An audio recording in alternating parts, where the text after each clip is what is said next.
Should I avoid certain religious books? For the most part, absolutely not. Here is an example of how this can be detrimental. Now, before I get into this, I want to make it clear that I do not identify as a Christian or as a member of any particular religion. I am primarily interested in metaphysics and occult practices. Therefore, I must bring up this example of why most, if not all, religious books should be studied.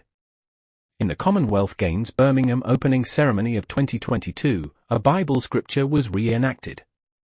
Some would say fulfilled, but this fulfillment was completely controlled. It corresponded to Revelation 17, 3-6 from the New International Version of the Bible, where a woman who was described as the whore of Babylon was riding on top of a scarlet beast covered in blasphemous names.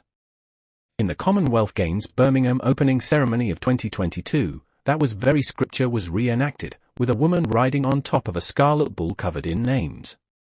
I didn't look close enough to see if the names were blasphemous, but the comparison is still too striking to be avoided. A duplicate of the Tower of Babel was in the background as well, while the woman is supposed to be the whore of Babylon according to the scripture.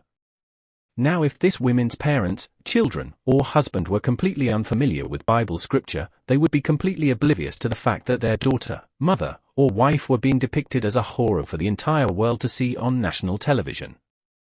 This is why not reading certain material is dangerous, because it can lead you to be embarrassed right in front of your face without you even knowing it. Just like someone can call you derogatory names in another language that you don't know, and smile while saying them directly to your face. Another problem you may face with not studying a variety of religious texts is if one religion is using occult techniques and telling you not to read occult material, that would lead you to never know if the religion that tells you not to read occult techniques is actually using occult techniques themselves. If you only read texts from one religion, you may fail to see the similarities between the texts you are reading and the ones from other religions. You would never know if some ideas were taken from one another. Characters in one religious text may be taken from characters in another religious text, and if you don't read both texts, you would never see the similarities. The character Satan is notoriously taken from Roman mythology, with many different astrological references. Lucifer stands for the planet Venus, the morning star, a cipher of light, purely taken from Roman mythology. Satan is also taken from Roman mythology, describing the sixth planet Saturn. Saturn was considered evil because at the time when it was named, only 6 planets were discovered. So Saturn, or Satan, was the planet furthest away from God, if you were engaging in sun worship.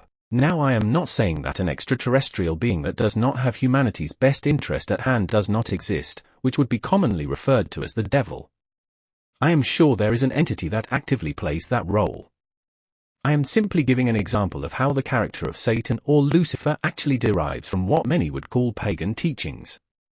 And, if these so-called pagan teachings were never studied, their origins would remain unknown. In conclusion, I would say to read whatever religious texts you can within reason. Of course, I understand that some things can get quite radical.